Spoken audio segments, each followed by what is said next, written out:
मैं ये ज़रूर कहूँगा कि इनके जज्बे को सलाम।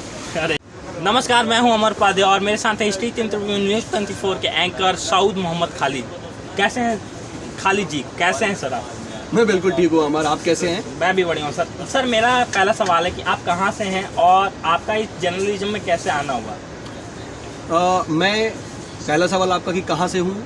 मैं गोरखपुर शहर से, उत्तर प्रदेश, बेसिकली पूर्वांचल।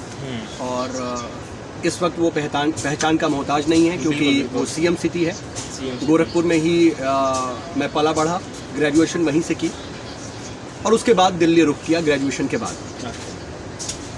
इसके अलावा आपका दूसरा सवाल कि जर्नलिज्म में कैसे आना हुआ।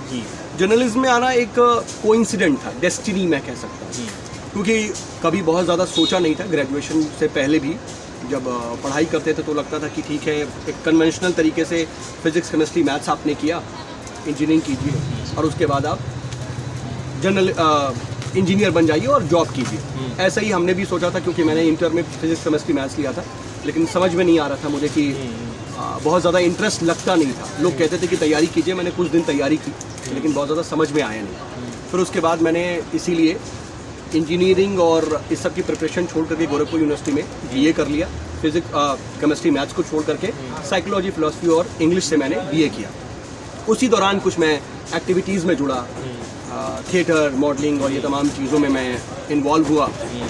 और जब ये सब कर रहा था तभी मुझे लगा कि शायद ये कुछ ऐसा काम है जो मुझे समझ आ रहा है। और साथ ही साथ फिज़िक्स, केमिस्ट्री, मैथ्स से ज़्यादा मुझे साइकोलॉजी, फिलॉसफी और इंग्लिश समझ में आने लगी। और उसी दौरान मुझे इत्तेफाक से गोरखपुर में एक मौका मिल गया। एक छोटा सा चैनल था, उस चैनल में मेरे दोस्त ने ही मुझे बताया कि नीचे टिकर पर आ रहा है कि उनको एंकर चाहिए। और वो मुझे लेकर के चला गया कि चलो चलते हैं। वहाँ पे सत्या टीवी करके एक चैनल था, उसमें मैंने regional channel, cable channel, regional channel के शहर का चैनल होता है, केबल टीवी चैनल होता है। जो लोग केबल चलाते हैं वो अपना चैनल भी कई बार चला लेते हैं, लेकिन वो ठीक ठाक लेवल पे चलता था। ऐसा नहीं कि बहुत लोकल नहीं था, ठीक ठाक था। और हमारे टीवी इंडस्ट्री के भी बहुत से लोग हैं जो सत्या टीवी से काम करके आ गए हैं। बहरहाल तो वहाँ पे गया इत्तेफाक से। मेरे दोस्त का तो नहीं हो पाया, वही डेस्टिनी मैंने कहा, वो मेरा हो गया वहाँ पर। तो वो एक प्रोग्राम था स्मार्ट शॉपर करके, अलग अलग शोरूम्स को दिखाना होता था उसमें। तो जब वो किया तो थोड़ा सा मुझे मज़ा आने लगा कि हाँ ये कुछ काम है जो मुझे समझ में आ रहा है। क्योंकि जब कैमरा सामने आता था तो मुझे लगता था कि शायद मुझे इसी पर जाना है, तो कैमरा मुझे अट्रैक्ट करता था। लेकिन फिर भी उस वक्त ये कंफर्म नहीं था कि मुझे जर्नलिज्म में ही जाना है। उस वक्त भी मैं थिएटर और मॉडलिंग और इस तरह के टीवी शोज़ में था। थिएटर मॉडलिंग का बहुत ज़्यादा सपोर्ट घर पे नहीं मिलता। उनको लगता था कि चलो ठीक है, शौकिया तो कर लो, लेकिन ये मतलब आप अपनी जीविका के लिए ये नहीं कर सकते। तो थोड़ा परेशान हो गए थे मम्मी पापा भी। पापा अबू ज़्यादा नाराज़ थे, नाराज़ तक ऐसा हो गया था कि वो नाराज़ तक हो गए थे। बहरहाल लेकिन जब मैं टीवी पे ये कुछ स्मार्ट शॉपर करने लगा तो थोड़ा सा फैमिली से पॉजिटिव रिस्पांस मिला, तो मुझे लगा कि शायद यहाँ जाना चाहिए। तो मैं थिएटर और मॉडलिंग को थोड़ा साइड करते हुए इसको थोड़ा सा फोकस करने लगा। उसी वक्त जब मैं टीवी में था, कर रहा था, तो लोगों ने बताया कि अगर आपको करना है, ये ठीक लग रहा है, तो बेहतर है कि आप मास कॉम कीजिए। तभी मैंने मास कम्युनिकेशन के बारे में सोचा और मैं दिल्ली इधर मूव किया और यहाँ पे मास कम्युनिकेशन में मैंने एडमिशन लिया। हालांकि एक नया दौर ज़रूर यहाँ पर शुरू हुआ, क्योंकि मुझे ये समझ में आ गया था कि कैमरा अगर सामने होगा तो कुछ बोलना होगा, तो मैं प्रेजेंट कर सकता हूँ, बोल सकता हूँ। लेकिन उस वक्त एक दिमाग में रहता था कि लोग लिखते कैसे हैं, गंभीर विषयों पर अपनी बात कैसे रखते हैं और कैसे लिखते हैं, बेसिक्स नहीं पता थी। तो मैं जब दिल्ली आया, मास कम्युनिकेशन करने लगा, तब अपने दिमाग से एंकर बनना है ये निकाल दिया। मैंने कभी नहीं सोचा था दिल्ली आने के बाद कि मैं एंकर बनूंगा। किया था कॉलेज लाइफ में, सब कुछ किया था। यहाँ आने के बाद मैं बेसिक्स पर गया, स्टार्ट से स्टार्ट किया और फिर धीरे धीरे रास्ते बने। और इत्तेफाकन मैं कहता भी हूँ कि I am a news anchor by accident, क्योंकि मुझे पता नहीं था। मैं तो अपनी कलम को धार देने में लगा हुआ था, प्रोडक्शंस के काम समझता था, स्क्रिप्टिंग समझता था, लेकिन शायद ज़बान, घर वालों ने सबसे अच्छी चीज़ ये जो परवरिश थी, उससे ज़बान बहुत साफ़ थी। क्योंकि मैं भोजपुरी बेल्ट से आता हूँ, पूर्वांचल से आता हूँ। लेकिन इत्तेफाक ऐसा है कि कई बार होता है कि साशा जाजा की प्रॉब्लम बहुत लोग में आ जाती है, लेकिन वो नहीं थी और ज़बान साफ़ थी। तो मैं एक चैनल में था और उनको इन हाउस एंकर चाहिए था, जो क्लियर बोल सके। इत्तेफाक से नहीं, तो अब वो उनके दिमाग में क्या था वो नहीं पता, लेकिन मुझे लगता है कि शायद क्योंकि नॉलेज वाइज उतना ज़्यादा मुझे नहीं लगता है कि मैं उतना अच्छा था जितना ज़्यादा शायद ज़बान से, तो वो शायद उनको वही लगा होगा या कुछ भी उनके दिमाग में, मैनेजमेंट के दिमाग में आया, उन्होंने मौका दिया और फिर उसके बाद। अच्छा, एक कौन से सन की बात है और कितने साल अभी तक हो गए जर्नलिज्म में? देखिए जर्नलिज्म में मैं बोलूँ तो मेरी मैं सत्या टीवी की बात कर रहा था, तो ये है 2006-7 की बात, 6-7 7 और 8 की बात, 2007-8 की बात है। वो मैं कॉलेज कर रहा था, ग्रेजुएशन कर रहा था गोरखपुर यूनिवर्सिटी से, लेकिन जब दिल्ली आया तो ये 2009 में मैं इस इंडस्ट्री का पार्ट बन पाया 2009 से। मुझे याद है जहाँ पे आप इस वक्त हमसे बातचीत कर रहे हैं, मेरे पीछे न्यूज़ 24 का ऑफिस है, तो इसी के चंद कदमों की दूरी पर आज तक के ऑफिस के बगल में उस वक्त IBN 7 का ऑफिस हुआ था। अच्छा, अब वो नेटवर्क 18 का ऑफिस दूसरी जगह शिफ्ट है। तो मैंने IBN 7 से अक्टूबर 2009 में दिवाली के बाद मुझे इंटर्नशिप का मौका मिला था, तो वहाँ से मैं गया और मुझे उस वक्त नहीं पता था हिंदी टाइपिंग कैसे करनी है और ENPS एक सॉफ्टवेयर कैसे चलाना है, ऑनलाइन सॉफ्टवेयर कैसे, वो बेसिक्स में मैं चला गया और फिर उस तरीके से शुरुआत हुई 2009 से। अच्छा, एक कोई जर्नलिज्म आना चाहे, मतलब एक जर्नलिस्ट की लाइफ कितनी टफ होती है एक कॉमन लाइफ से, क्योंकि कभी भी फ़ोन आ जाता है, आप छुट्टी पे हैं, कभी भी फ़ोन आ गया कि यहाँ जाना है, उस समय आपको निकलना पड़ता होगा, तो कितनी टफ लाइफ है एक जर्नलिस्ट की? देखिए ओवरऑल जो बाकी वक्त होता है वो आम लोगों की तरह ही ज़िंदगी एक जर्नलिस्ट की होती है, लेकिन ये आपने बिल्कुल ठीक कहा कि शॉर्ट नोटिस पर भी आपको कोई ना कोई असाइनमेंट दिया जा सकता है, तो डेफिनेटली आपको ना पैशन इसके लिए ज़रूरी है। अगर आप इसमें अपने खुशी से नहीं है, जज्बे से नहीं है, पैशन के साथ काम नहीं कर रहे हैं, तो ज़रूर आपको ना कहीं कोई चीज़ रोकेगी।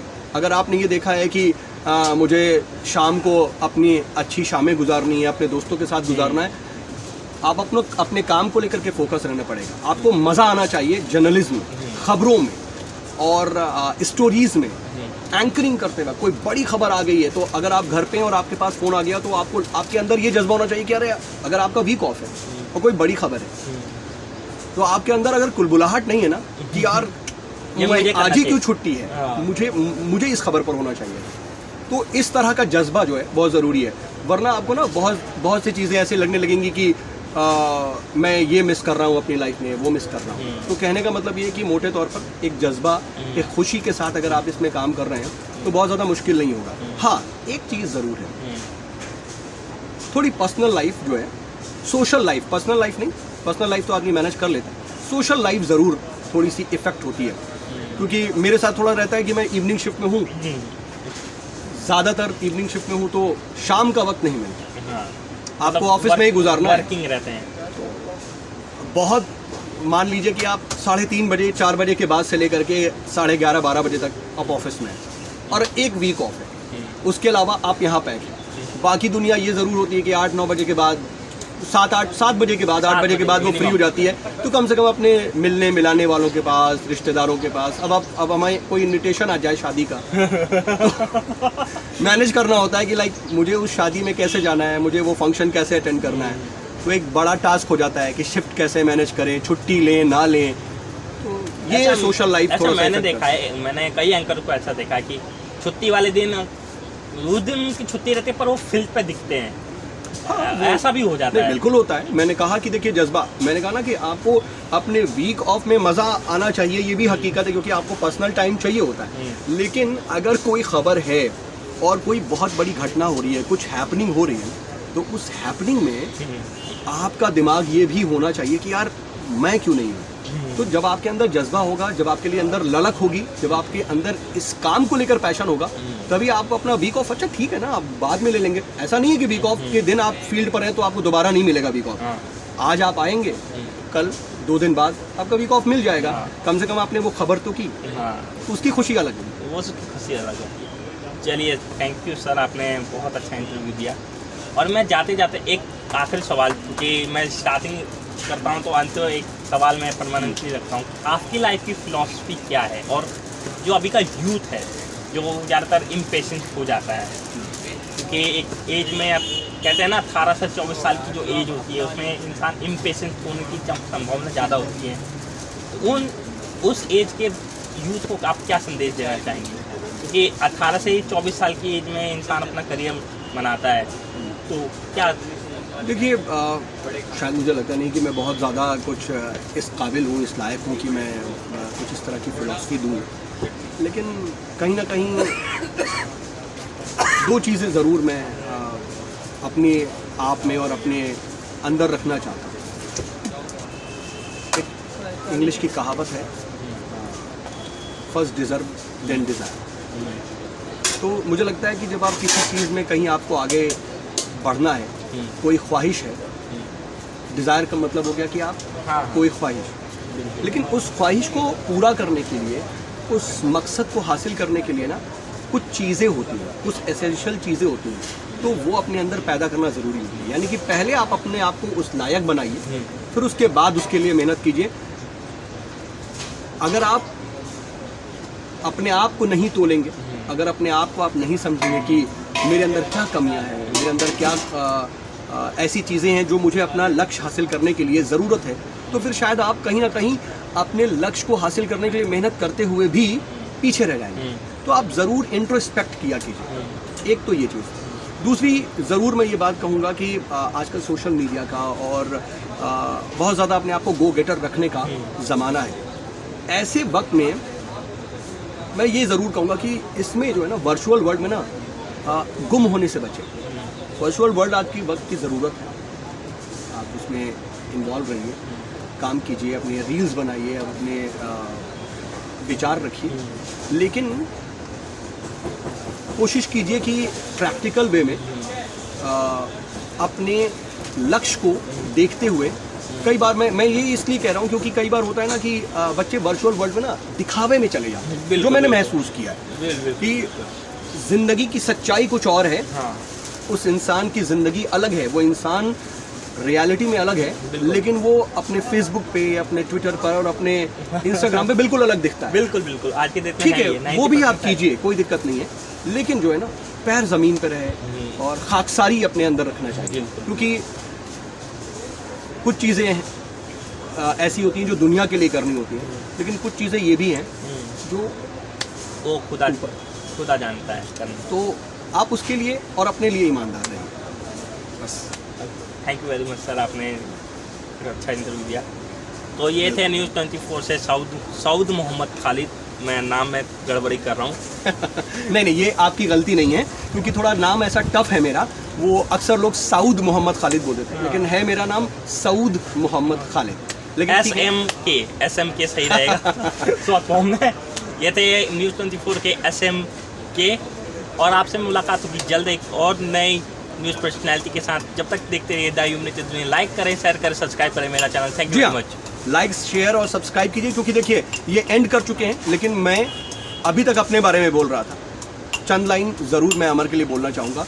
अमर को मैंने देखा, अमर बहुत अलग कॉन्सेप्ट आप लेकर के आगे बढ़ रहे हैं, न्यूज़ पर्सनैलिटीज़ का आप वीडियो कर रहे हैं, जिस मेहनत और शिद्दत के साथ आप ये कर रहे हैं, मुझे बहुत अच्छा लगा। आपका जज्बा बहुत है। All the very very best. आप अपनी ज़िंदगी में बहुत आगे बढ़िए, कामयाब होइए। और दूसरी चीज़ मैं आप लोगों को बताऊँ, बहुत लोगों ने इनके पूरे चैनल में आपके व्यूअर के लिए, आपके लिए भी बताना बहुत ज़रूरी हो जाता है कभी कभी।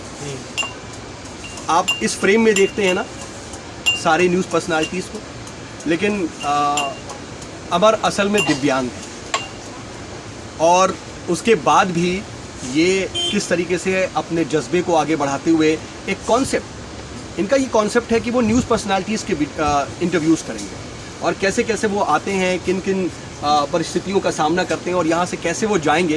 इनकी मेरे सामने यहाँ पर उनकी व्हील चेयर है, वो क्या बोलते हैं उसको, ट्राईसाइकिल होती है ना, जो आपने देखा होगा कि, क्योंकि मुझे लगता है कमर के नीचे आपके दोनों पैर काम नहीं करते हैं।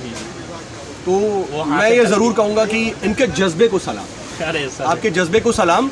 और आप जैसे लोग जब दिखते हैं ना, तो अपनी ज़िंदगी में लोग परेशान होते हैं, तो आप जैसे लोगों को देख करके हिम्मत मिलती है।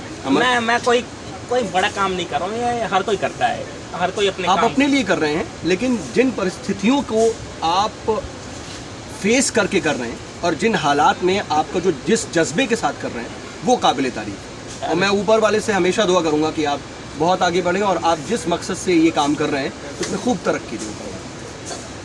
All the best. Thank you very much sir, आपका इतना सराहने के लिए। नहीं, आप इसके लायक। तो ये थे SMK न्यूज़ 24 से, क्योंकि मेरे से नाम नहीं लिया जा रहा मैं सऊद मोहम्मद खालिद। साउद मोहम्मद का। चलिए ठीक है। Thank you.